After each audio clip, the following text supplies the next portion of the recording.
Hey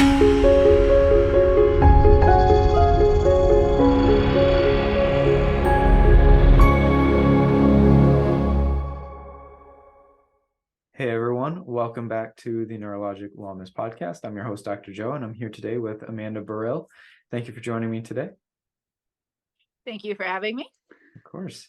So, Amanda, you are a brain health advocate, and you have gone through your own personal story or own personal journey with your brain health. Is that right? I'm smiling really big right now because absolutely yes. And I think the overarching topic of discussion today is misdiagnosis, which I know a lot of people can probably relate to that are listening to this. Yeah, So. Definitely a big part of my story, and it's why I advocate so much. Mm-hmm. So if you wouldn't mind, would you be open to just kind of running through your story for myself and our listeners? Yeah, sure. I'll give you Cliff's notes, which, as you saw from the document I sent, 17 pages. Let me condense it down to a couple minutes here. So my injury journey started as a young athlete. I had a couple concussions, never anything serious, but there was, there was the knowledge that if you hit this is the old school knowledge. I'm 43 years old. That you just took it easy for a little while after, whatever. So I had just basic head injury knowledge. It was actually during my first deployment in the military. We don't know exactly what happened. We know that I already had been exposed to a blast, a Tomahawk missile. I was too close. We know that I was unconscious at one point shortly thereafter. And we know that a lot of stuff started to unravel for me in the following months. I don't really remember much except for the sheer terror of not being able to do my job and function, and the anxiety building, even though I otherwise had this very happy life. So it wasn't like I could say, oh, I had a head injury. Now all these things are going wrong. Mm-hmm. So I came back from that deployment with a bunch of issues that I hadn't had when I had left, to include passing out, lightheadedness, digestion issues. I had breathing issues that I really couldn't explain.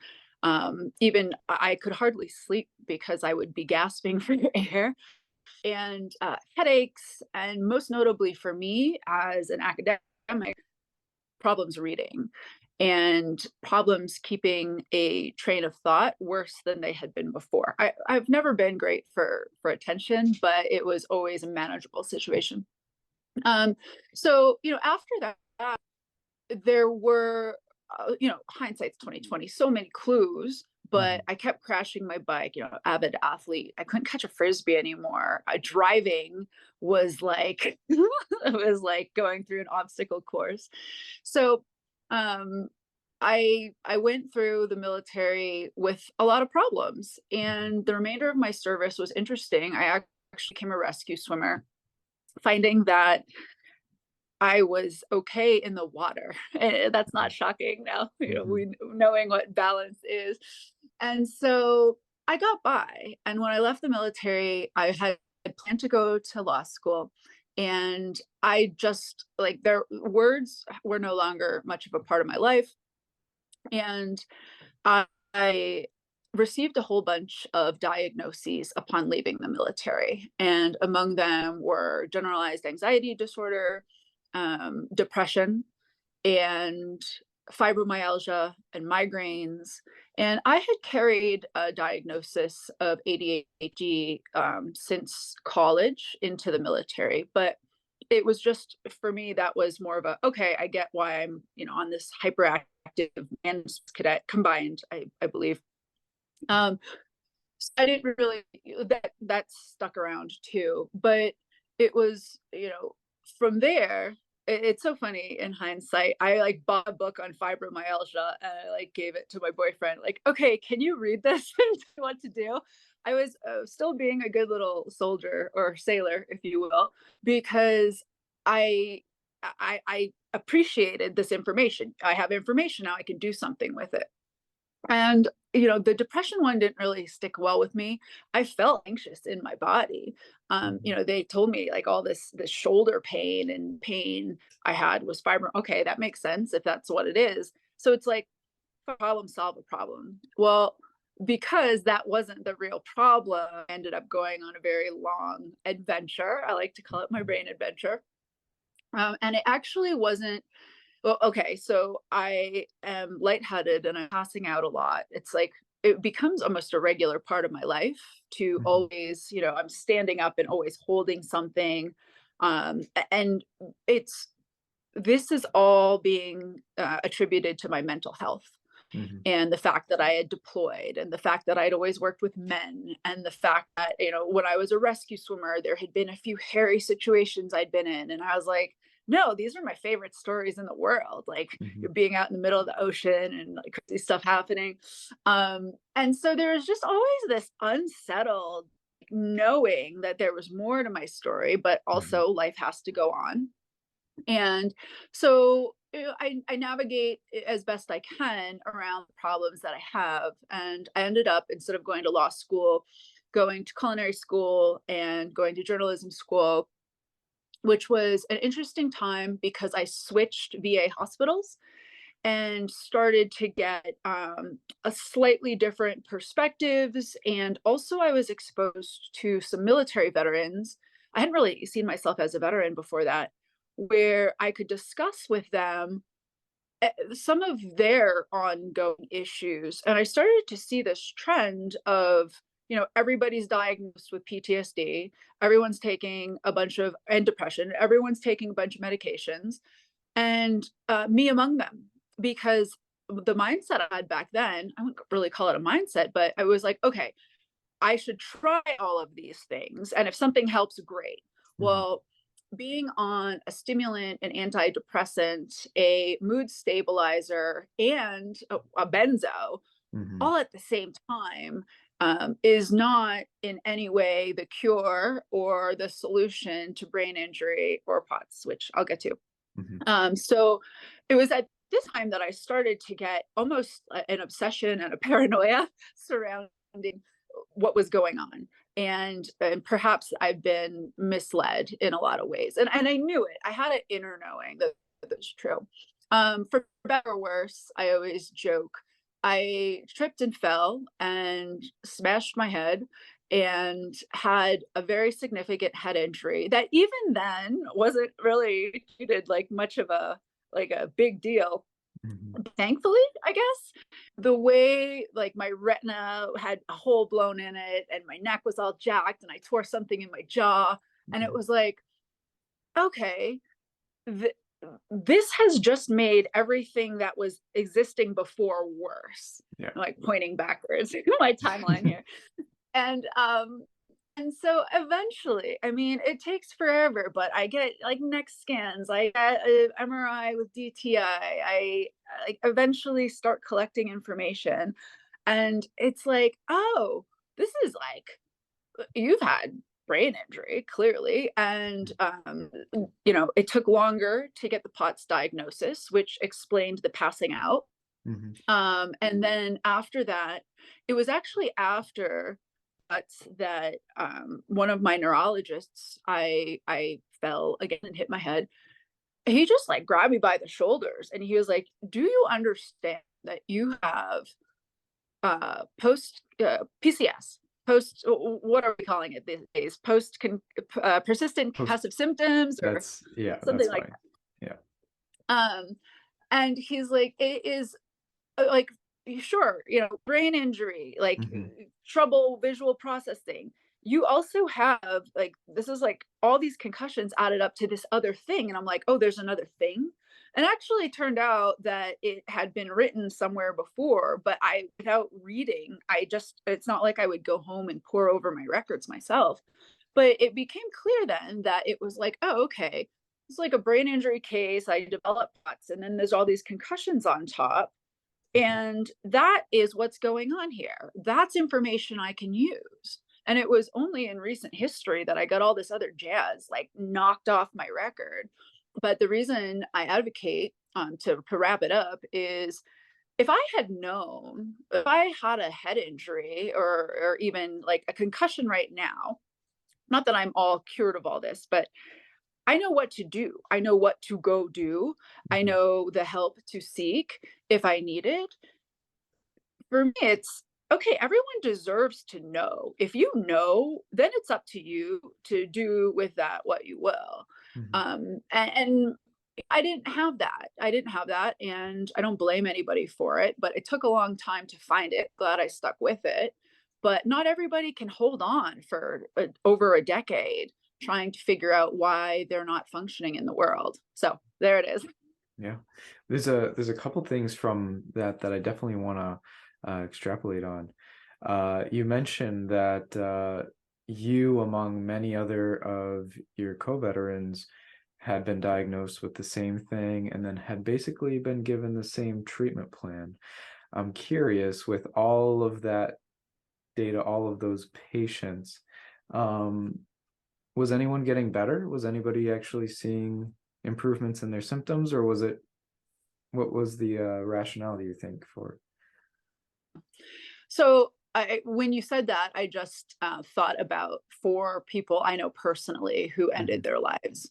Um, here's my take on that. I think that if you were in the military and you went through an acute trauma, mhm, that is highly treatable. If mhm, you went in the military with complex issues, developmental, strong attachment issues, previous soul trauma, whatever, it is not as simple to unravel. mhm, So there I can see why they tried to assign my PTSD to a rescue swimming incident mhm, that was very hairy, because that would give us something. So I would say those who had something without a bunch of previous trauma were often able to resolve in a 16-week program, to address acute trauma. There Anybody, I think, who has traumatic brain injury or concussion lingering effects, I mean, your physiology without proper treatment becomes that of fight or flight, of sympathetic overdrive. And if you don't get to that, those symptoms aren't going to go away. And mhm, this is why I talk about this so much, because what the treatment plan, if we could even call it that, was I'll tell you what it was for me. It was a group DBT, um, and a whole bunch of medication. I couldn't even get one-on-one therapy for a long time. And as it turned out, sitting in therapy, I hope this is common knowledge now. Sitting in therapy does rewire your brain. So so yeah, I would say, for the most part, no, people weren't getting better. And I understand that there are a lot of military veterans, and that sometimes they do have to get put into sort of like a control, like let's get the situation stable. Medication often a part of that, but I want people to have the outcome that I've had, and that's why I try to share my story as best I can, even though sometimes I still feel like I'm a little bit in the snow globe. But I have not had a re-injury for quite a while, so that's good, that's been helpful. good. The second thing from that I wanted to extrapolate on was, you mentioned that I think before you had started really healing from the kind of initial brain injury that you mentioned, you fell and you hit your head again. Um, right. So it seems like that's another common thing that we'll see with a lot of brain injury, is that once you've had one that leaves you less aware of where you are in space, where your body is, you're more prone to another one.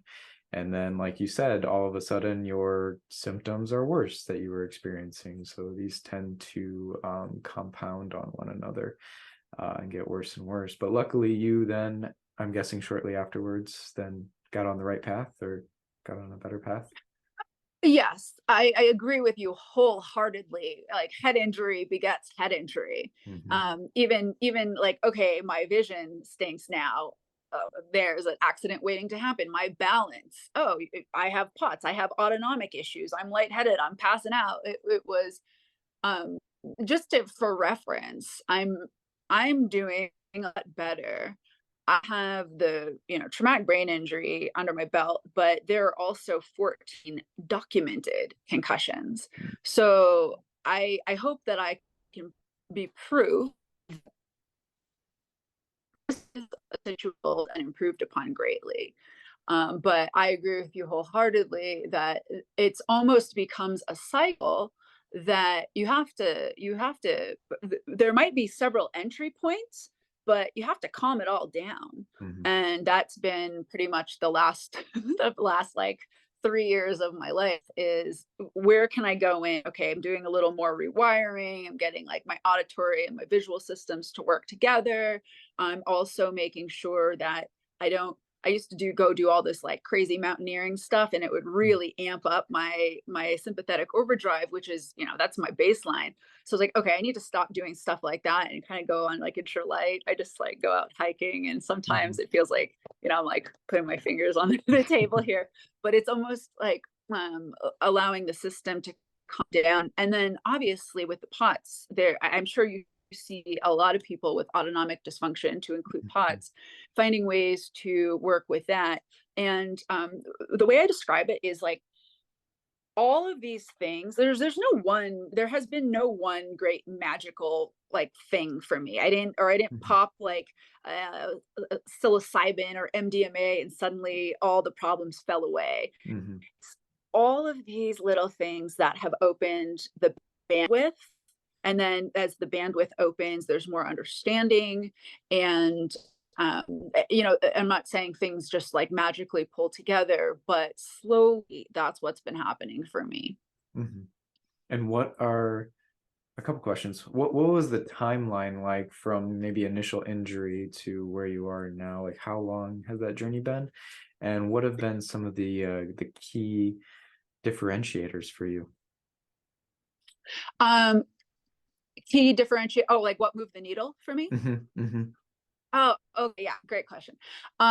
So yeah, I'm 43 years old right now. My first significant head injury was in 2003. Hmm. It would have been real great if I remembered that it had even happened, but whatever. It sent me on a fantastic journey. Yeah. The second significant head injury was in 2014. The At which time the passing out got even worse, and the rapid fire of concussions after that was, I mean, I was probably falling and hitting my head or getting knocked out once every 2 months. Like I didn't understand the why. Um, and then the actual diagnosis of multiple traumatic brain injury came in 2016.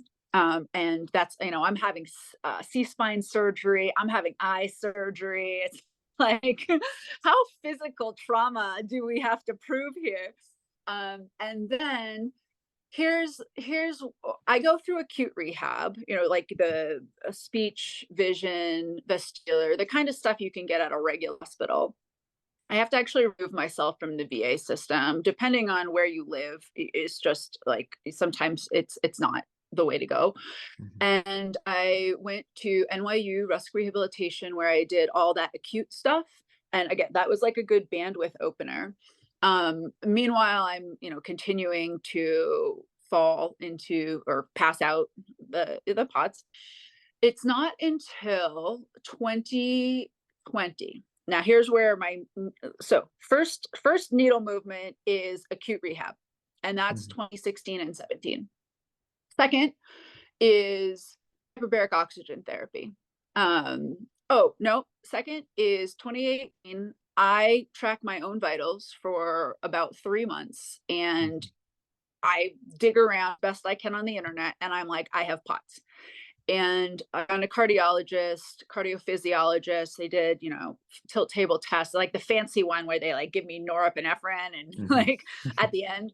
Um, I think that's the vasovagal syncope. But anyway, and so it's like, okay, I know this is another factor. Cool. Then in 2020, but it's just management at that point. I'm not figuring anything else out. It's important for me to take ownership of things that weren't happening. Mhm. And then in late 2020, I qualified for a hyperbaric oxygen therapy program. Holy moly, 40 medical grade treatments. The world wasn't fixed, but I had a little more clarity of thought and Mhm. probably reduced brain inflammation. And I'm starting to absorb a little more information, and I learned that there's this stuff out there called functional neurology. Mhm. So, just a minor thing in the world of head injury. And it's after that that I was able to put a better plan for myself in place. And it's funny, I had been talking about brain injury so much and concussion before that. And I'm like, just wipe all that off the table. Like the good stuff came later. Mhm. I did. And then the next big needle movement was some functional neurology stuff. I went to Cognitive FX Mhm. and they did some functional MRI guided. I really got a lot of my coordination and my visual, like being able to see something and react to it. So that brought back a lot of my athleticism, which was really good for my mental health. But I kept passing out, so not as much. And so I think I've taken all these steps forward and then some steps back. Next big needle mover was the Mind Eye Institute, Mhm. where we have been working a lot with. There's a very clear visual and auditory disconnect. I mean, I feel it. Like I see better in brighter light and I hear better in dim light. And even walking from one room to another with different lighting, it's very jarring. But we've Mhm. been slowly improving upon that. So I think those were, and I started doing some psychedelic work recently, but I haven't been able to truly gauge Mhm. a lot. I have a tendency to throw all the spaghetti against the wall and see what sticks. And I'm trying to dial that back a little bit. Mhm. But I think that having a recent evaluation at both the War Related Injury and Illness Study Center and the Amen clinics, where there was like a functional medicine update, because, this is something I would want people to know. When you keep re injuring, the playing field changes. Mhm. So that is something I didn't understand before. A lot of people saying to me, like, well, if you had a brain injury that long ago and you're still working on it, isn't it time to just like give up and move on with your life? It's like, oh, no, no. I'm playing a different game than I'm playing 2 years ago. I'm playing a different Mhm. game that definitely than I was playing 20 years ago. Right. So things have been stable for a year. And so I think those two evaluations that really, I mean, we got rid of a whole bunch of trash diagnoses and it's allowed me to focus on what's really going on, and that's what I'm doing right now. So I think Mhm. those are the biggest things. Now I haven't had. Oh, the other thing that was really helpful was addressing my return primitive reflex in my brainstem, Mhm. because I was just a recipe for falling backwards and throwing my hands up in the air and like head going back. So that's been really helpful too. I mean, people trip or slip in their lives, especially I'm in Idaho right now, ice. And when I do, my hands go back. If I'm gonna fall, I'm gonna protect myself. Mhm. Previously, what would happen was this, and Yeah. that resulted in a lot of back of the head injuries. So yeah, I think that's a lot of stuff to be like major needle movers. But I mean, I would go back and do every single one over again and Sure. invest the time and money. It's been so helpful. Yeah. And someone listening might hear all the places you've been and maybe get a little overwhelmed. Right. Um, so what might you suggest to someone who's maybe recently the realization has settled on them that their concussion maybe isn't going to go away on its own, and maybe they need to be a little more proactive about recovery? What's step one for them, in your opinion? Um, so I think that step one would be inform Mhm. your primary care doctor. By the way, I didn't even know that was a thing for a really long time. Like, you have one person that hopefully knows where to direct you in the event something does happen. But the I've come to believe that the it's whether you call it functional neurology or chiropractic neurology, Mhm. this is where the help is. If after you go to a concussion center, at hospitals have a concussion center where you tighten up that vision, you tighten up your balance, you overcome like some speech things that may have happened. That's acute stuff. A lot of people I meet who have had concussion and then some lingering systems have been through acute stuff. If you are still having issues, this is how I see it, and you can correct me if I'm wrong. That's where the functional neurology comes in. Mhm. And it doesn't promise that you're going to be restored, but there's so much in that realm. So it's tough because I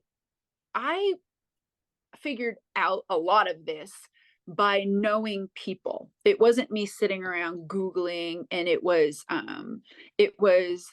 really like once I started with the Mind Eye Institute and they saw where I was, they were like, okay, you would probably benefit from this. So I would say like going through acute rehab just to see where you are and then assessing how you feel and then going down this road of functional neurology, which I mean, it's highly Googleable. Your Mhm. facility specializes in this. Yeah. Yep. Yep. And then I would also agree, the hyperbaric is also something that we offer here as well. You've had great experience with, in addition to the functional neurology. I know the Mind Eye Institute does great work. Cognitive FX does great work. So a lot of great options out there. But I would maybe be a little biased and say, yeah, I would agree that maybe the first step should be, consult your local functional neurologist, somebody who you can really start at phase one, start rebuilding, and then triage as needed. Yeah, I would definitely agree. Um, I have mhm. one more. Yeah. The other thing is, I mean, I have had this 20-year festival with digestion. Mhm. And it was hindsight again, 2020. It's so interesting to look back and see I've had all these colonoscopies and flex SIGs and endoscopies and had robots I had to swallow that transited my system and Mhm. unpleasantries. And I could not for the life of me until recently get like the GI department of the hospital to connect any of this to head injury.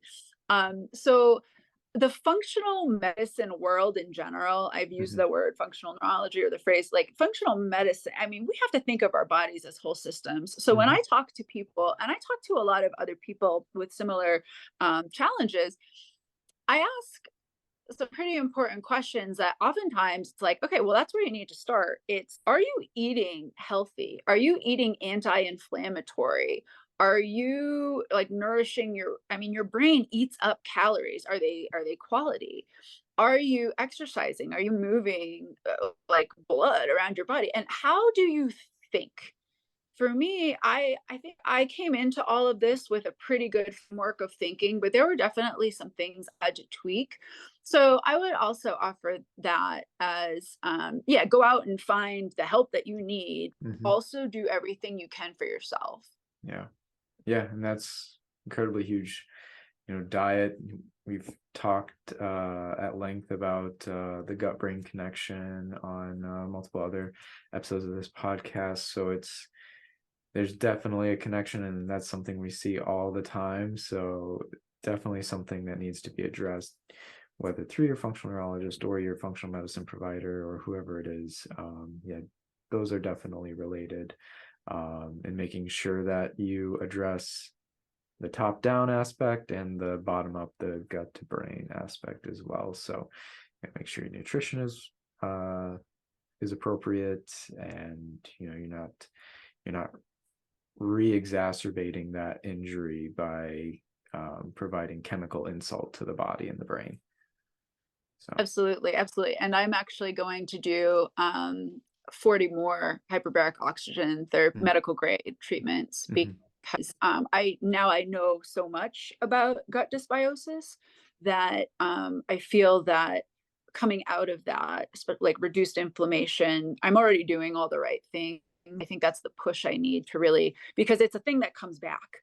Mhm. And I tell people, like, if you don't hear from me for a couple months, I might have gone back into one of these like inflammation cycles, and I'm just trying to get it under control. That's Mhm. where I kind of disappear. Like I disappear off social media, or I just post like chaff, but it's like it's it's the kind of thing that if you don't address it, it can perpetuate your situation. And you can do all the brain rewiring in the world, but if you have like chronic inflammation, you're still not going to feel great. And my end goal is to feel great.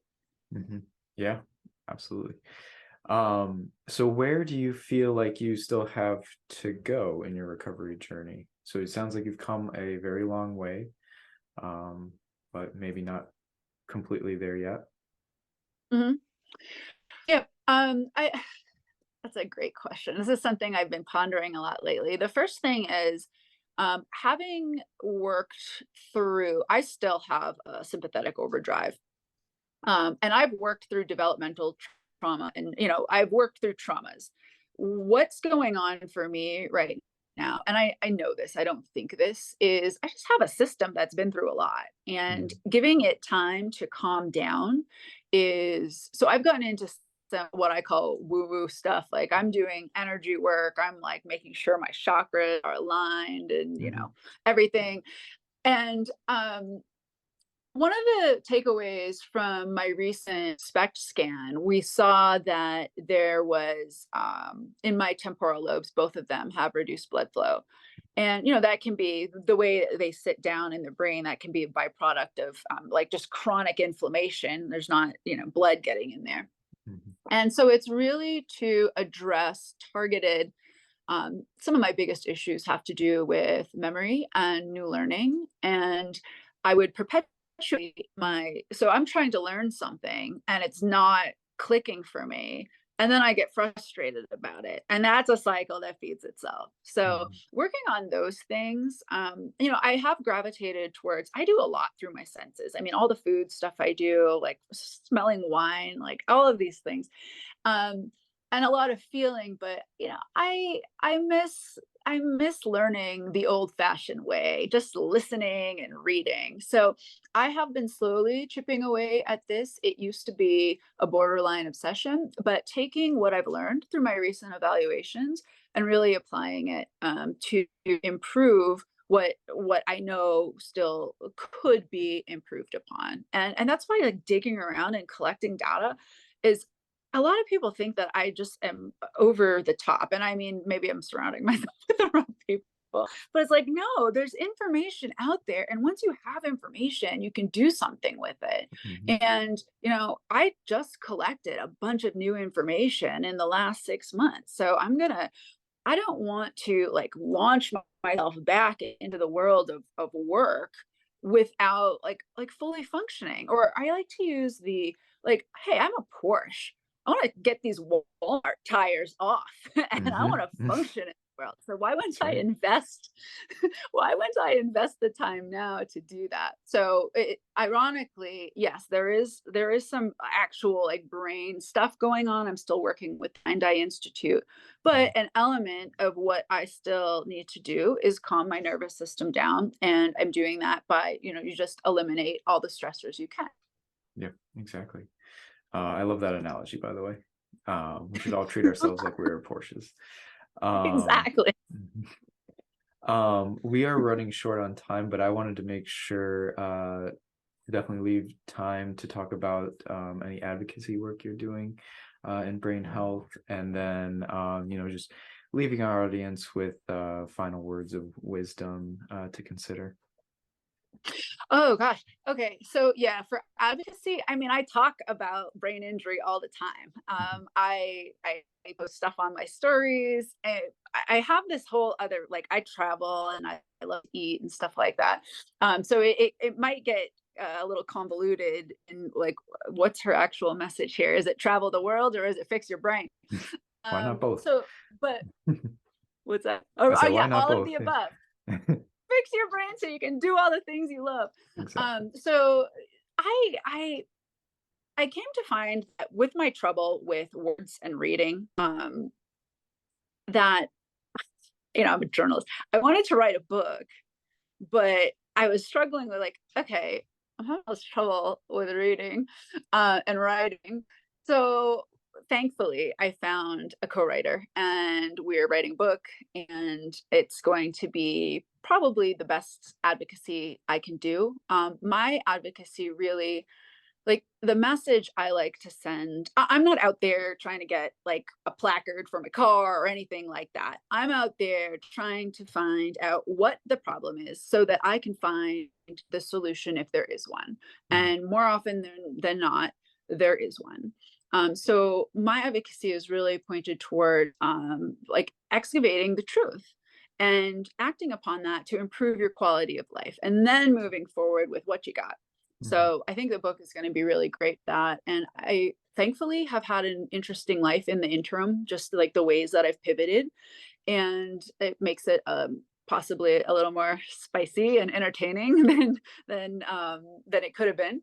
So I think the book is going to be the biggest piece of advocacy and continuing to improve and living the life I want to live. In the military, they say lead by example, and that's the example I want to set. Excellent. Yeah, well, you do a great job.